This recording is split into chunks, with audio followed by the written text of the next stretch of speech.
امام علی مقام امام حسین کے غلاموں حضور بڑا پیار کرتے تھے اپنے غلاموں. کوفہ والوں نے بڑی زیادتی، 40,000 کے قریب تھے جو کزن تھے امام حسین. عقیل کے بیٹے تھے، ابو طالب کے پوتے تھے، علی کے بھائی کے بیٹے تھے، علی کے بھتیجے تھے. جس وقت کوفیوں نے کہا آؤ نا ہم یزید کی بیعت نہیں کرتے آپ آئیں، تو بطور سفیر مسلم بن عقیل کو بھیجا. مسلم بن عقیل پہنچے تو سب ارد گرد شامل ہو، 40,000 کے قریب ساتھ. تو جس وقت یزیدیوں نے دیکھا، ابن زیاد نے دیکھا یہ تو کام خراب ہو رہا، اس نے کیا کیا؟ اس نے لوگوں اتنے بھی سردار 40,000 ان کو کیا کیا؟ گرفتار کر لیا. گرفتار کر کے دارالامارت کے اندر لے گیا.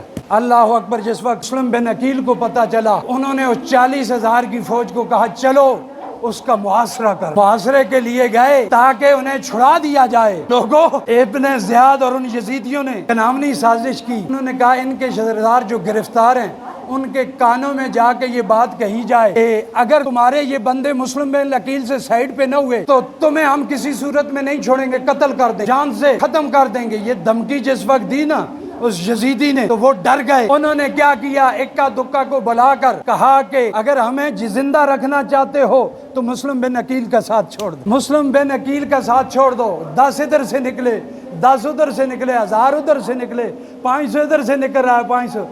آخر میں 500 کے قریب مسلم بن عقیل دیکھ رہے ہیں 500 کے قریب رہ گئے. مغرب کی نماز کا ٹائم قریب ہو گیا. واہ سیدو، کربلا والے سیدو، تمہاری عظمت کو سلام. بالکل قاتل سر پہ کھڑا، تم نے نماز نہیں چھوڑی. واہ بیبیو، تمہاری عظمت کو سلام. بالکل کفار نے محاصرہ کیا ہوا ہے، یزیدیوں نے محاصرہ کیا ہوا ہے، اور تم بے پرد نہیں ہوئی ہو وہاں پہ، تمہارا دوپٹہ نہیں چھنا ہے. یہ کربلا کا فلسفہ، یہ کربلا کا واقعہ میں پیغام دیتا ہے جو بھی ہو جائے نماز نہ چھوڑنا، مردوں کی طرح ڈٹے رہنا، حق کے حوالے سے ڈٹے رہنا، اور حال حال میں بپردہ رہنا. خواتین نے یہ پیغام دیا اور مردوں نے یہ پیغام دیا کہ حق کے لیے لڑتے رہنا. تو حضرات محترم 500 کے قریب رہ گئے، مغرب کی نماز کے لیے گئے. نماز شروع ہوئی، اس سے پہلے حضرت امام حسین کو خط لکھ دیا تھا کہ لوگ چاہنے والے ہیں آپ تشریف لائیں، لوگ آپ کی بیعت کریں گے. خط تو پہنچا ہوا تھا. امام حسین روانہ ہو چکے تھے مکہ اور مدینے سے. جس وقت حضرات محترم مسلم بن عقیل نے نماز شروع کروائی تو 500 نمازی پیچھے تھا. کتنا؟ 500 نمازی پیچھے تھا. جو ہی سلام پھیرا، رائٹ اور لیفٹ سائڈ پیچھے کوئی نہیں تھا، وہ بھی بھاگ چکے تھے. تنہا مسلم بن عقیل اپنی اولاد کے ساتھ کوفے کی ان گلیوں میں گھوم رہے تھے. تو ایک بوڑھی تھی، وہ اس انتظار میں تھی کہ سنا ہے حسین کے بھائی آئے ہوئے ہیں. تو اس نے، باقی سب دروازے بند ہو چکے تھے، اس نے دروازہ کھلا رکھا ہوا تھا. لیکن بدبختی کے مارے اس کا بیٹا جو بڑا لالچی تھا، دولت کی حوث تھی، انہوں نے اعلان سنا کہ جس وقت یزیدیوں نے اعلان کیا جو مسلم بن عقیل کو گرفتار کروائے گا 1000 کا انعام ملے گا. پتہ چلا جو انعام کی لالچ میں جاتے ہیں، جو پیسوں کی لالچ میں جاتے ہیں، جو رشوت کی لالچ میں جاتے ہیں، جو رشوت دے کے کام کرواتے ہیں، جو رشوت لے کے کام کرتے ہیں، وہ یزیدی ہیں. جو رشوت کو پاؤں کی ٹھوکر سے مارتے ہیں وہ حسینی ہیں. نعرہ تکبیر! 1000 کے قریب.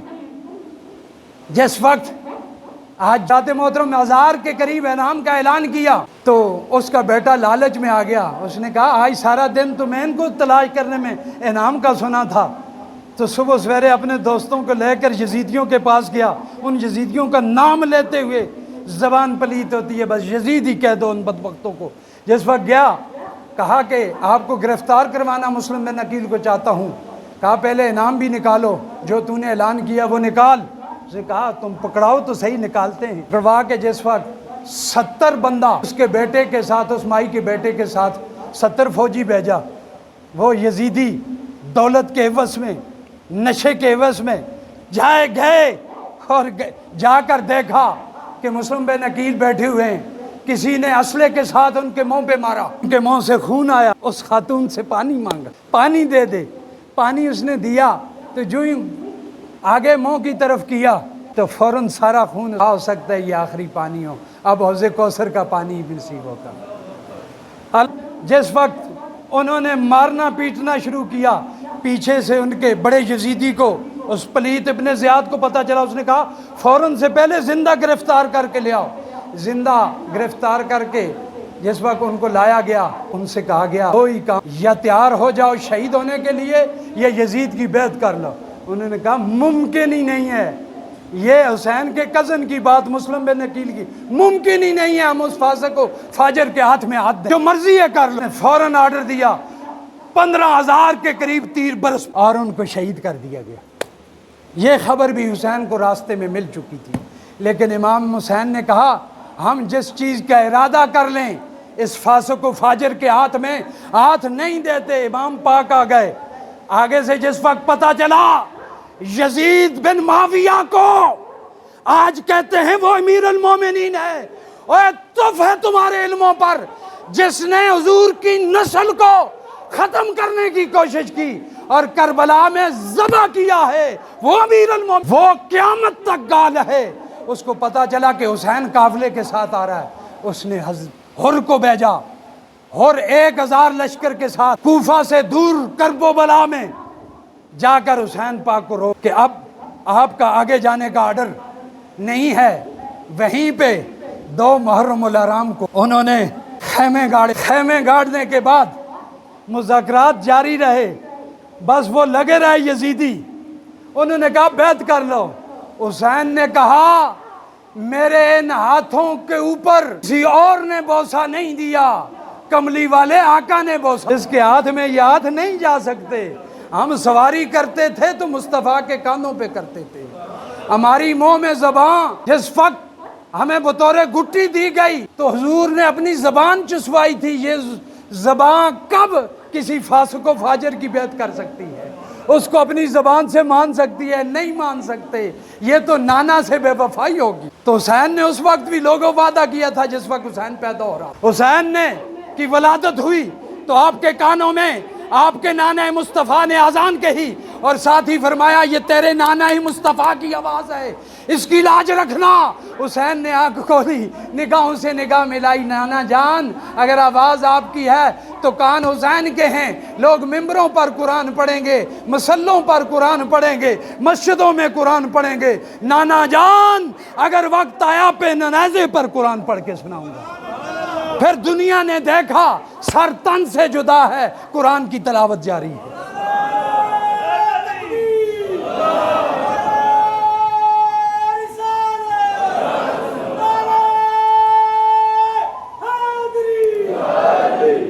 اے میرے حسین سے وفا کرنے والوں حسینیوں، تم سب کو آج یہ فقیر حسین کے قافلے میں شامل کرنا چاہتا ہے۔ کل جس وقت عشر کے میدان میں اللہ کی بارگاہ میں جائیں، مصطفیٰ کی بارگاہ میں جائیں، تمہاری قافلے کی سرداری اور قیادت حسین کر رہا ہو، کیونکہ جنت بھی حسین کی ہے۔ سرکار نے فرمایا ان الحسن والحسین سیدہ شباب اہل الجنہ، حسین جنتی جوانوں کے سردار ہیں، تو اس لیے جنت بھی حسین کی ہے، خدا تمہیں حسین کے قافلے میں لے کے جائے۔ تو جس وقت خیمے گاڑے گئے، مذاکرات ہوتے رہے، پتہ ہے خیمے میں اذان کون دیتا تھا؟ جو 17 سال میں شہید ہوا حسین کا بیٹا، اس کا نام علی اکبر تھا۔ اور پتہ ہے علی اکبر کا کیا کام تھا اس خیمے میں؟ جس وقت کا آرڈر نہیں ہوا تھا میدان میں، علی اکبر اس خیمے کے اندر مؤذن تھا، دیتا تھا، جماعت ہوتی تھی، امام حسین جماعت کرواتے تھے۔ حضرات محترم، جس وقت وہ بھی شہید ہو گئے، 6 مہینے کا علی اصغر، وہ پیاس کی وجہ سے تڑپ رہے، کہتے ہیں اس طرح نہیں رونا، اس طرح مصائب و علام منہ پہ مار کے نہ کرنا، چھاتی پہ مار کے نہ کرنا۔ یہ امام حسین نے آخری لمحے سیدہ زینب کو کہا تھا کہ میں جا رہا ہوں، لیکن میرے پیچھے منہ پہ ہاتھ مار کے، یوں ہاتھ مار کے نہ پیٹنا، سر کے بالوں کو نہ کھینچنا، خاموشی کے ساتھ جس دن یہ ایام آئیں گھر بیٹھ کے تنہائی میں آنسو بہا آؤ نا، تمہیں بھی سرکار کی سنت ہے۔ جس وقت جبرائیل نے آ کے کربلا کی مٹی پہلے دی تھی کہ یہ مٹی ہے، یہاں پہ آپ کے حسین کو شہید کیا جائے گا، آپ کے نواسے کو شہید کیا جائے گا، شہید کیا جائے گا۔ جو ہی شیشی سامنے آئی، دیکھا کہ کربلا کی مٹی ہے، بتایا کہ جس وقت یہ خون سرخ ہو جائے گی تو میرا حسین شہید کر دیا جائے گا، تو اس لمحے سرکار کی آنکھوں سے آنسو آئے تھے۔ اپنی آنکھوں کو نم کر لو یار، آج 9 محرم میں بیٹھنے والوں، اللہ سنات میں بیٹھنے والوں، سرکار کی سنت ہے۔ مولوی ساری سنتیں بتاتے ہیں، یہ سنت نہیں بتاتے ہیں۔ اپنے نوازوں کے لیے آنسو بہائے تھے، لیکن ایسے پیٹنا نہیں ہے، ایسے نہیں کرنا، ان سے بچنا، آرام کے ساتھ، پیار کے ساتھ، حسین سے وفا کرتے ہوئے آنسو بہانا۔ تو جس وقت علی اکبر بھی شہید ہو گیا، 6 ماہ کا علی اصغر اٹھا کے لائے نا، تو وہ پیاس 3 دن سے پانی بند تھا، نہر فرات پاس سے گزر رہی، تو یزیدی تانا بھی دیتے تھے تم تو پیاسے ہو۔ یزیدی نے کہا اگر حسین کو پانی دے دیا 400 تو اس نے واصل و جہنم کر دیے، اگر اس نے پانی پی لیا تم سب کو واصل جہنم کر دیا، پانی پہ سخت پیرا رکھو۔ حضرت علی اصغر 6 مہینے کا یار بچہ، وہ جن کے بچے ہیں یار آج دیکھنا، وہ امام حسین نے اٹھایا ہوا تھا، پانی کی طرف پڑھ رہے تھے، اللہ اکبر، تو یزیدیوں نے آرڈر کیا کہ فوراً تیر برسائے جائیں۔ وہ تیر ایسا برسایا کہ حضرت علی اصغر کے خلق پہ لگا، کہیں پہ شہید ہو گئے، اور تیر جا کے پیوست ہوا، رائٹ سائڈ کے جو بازو ہے امام حسین کے، اس میں آپ نے نکالا، اور جو گلے سے خون نکل رہا تھا، روایت میں آتا ہے ایسے دونوں ہاتھ رکھ کر آسمان کی طرف 2 مرتبہ پھینکا، کہا یہ ایک علی اصغر ہے، اگر 1000 علی اصغر ہوتا تو تیرے نام پہ فدا کرتا جاتا، قربان کرتا جاتا۔ اے حسینیوں، جس وقت وہ بھی شہید ہو گئے، آخر میں خود تیار ہو کے گئے، پہنچے وہاں پہ میدان میں، تو آپ کے اوپر حملہ کیا گیا، 15,000 پہلی مرتبہ حملے کے لیے آئے، پسپا ہو گئے، دوسری مرتبہ کثیر تعداد میں آئے، پسپا ہوتے گئے، اللہ اکبر۔ جس وقت آخری مرتبہ حملہ کیا، زخموں سے چنا چور ہیں اور ناڈال ہو چکے ہیں، پیچھے سے ایک نے حملہ کی، تو آپ گر پڑے۔ گر پڑنے کے بعد ممبر ذوالجوشید کا نام لینا ضروری سمجھتا ہوں، اس کے بارے میں حسین کو پہلے بتا دیا گیا تھا، سرکار نے بتایا تھا وہ پلیت تجھے شہید کرے گا جس کے چھاتی کے اوپر سفید داغ ہوگا۔ اس بدبخت یزید کی چھاتی پہ وہ برس کا داغ نہیں ہوتا، وہ تھا اس کی چھاتی۔ جس وقت آیا نا ادھر امام حسین کے پاس، تو امام حسین کو نیچے لٹا کے اوپر بیٹھ گیا، کہا تو کون ہے؟ کہا میں شمر ہوں۔ حاضر اپنی چھاتی تو کھولنا، چھاتی کھولی، وہی داغ وہاں پہ، اللہ اکبر۔ سنو لوگوں، امام حسین نے کہا شمر چھاتی سے اتر نہ ذرا۔ اس چھاتی پہ بیٹھا تھا جس چھاتی تک کا بوسہ کملی والے آقا لیتے، وہ علم نشرح لکا سینے والے سینے پہ پاؤں رکھتے تھے، وہ ان کانوں پہ سوار تھے، نبوت والے کانوں پہ سوار تھے، ان حلق پہ تیر پہ وص کیا جس پہ حضور بوسہ دیتے۔ اس وقت شمر کو کہا اتر نظر ہے نا، اب کیا اتر کے کروں گا، اب تو چنا چور ہو گیا، آخری سانس ہے تیرا، کیا کرنا چاہتا ہے حسینیوں؟ حسین نے کہا ہاں میں چنا چور ہو چکا ہوں زخموں سے، لیکن یہ کہتا ہوں ذرا اتر پلیت، میں آخری فرض بھی ادا کر دوں، مجھے سر سجدے میں رکھنے دے۔ حسین نے اپنا سر سجدے میں رکھا، اسی پہ شاہ نصیر الدین کا قلم اٹھا، کیا کہا؟ اللہ اللہ تیرا سجدہ اے شبیہ مصطفیٰ، اللہ اللہ تیرا سجدہ، جس وقت وہ آخری سجدہ تھا، تیرا سجدہ اے شبیہ مصطفیٰ، اے آقا، جیسے حسین آقا کے نقش و نگار والے حسین شبیہ مصطفیٰ، اللہ اللہ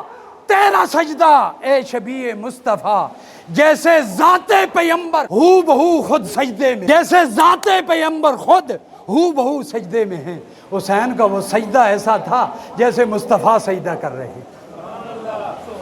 تو لوگوں حسینیت قدم بھرنے والوں، بڑا یا حسین کہتے ہوئے نہ کترانا۔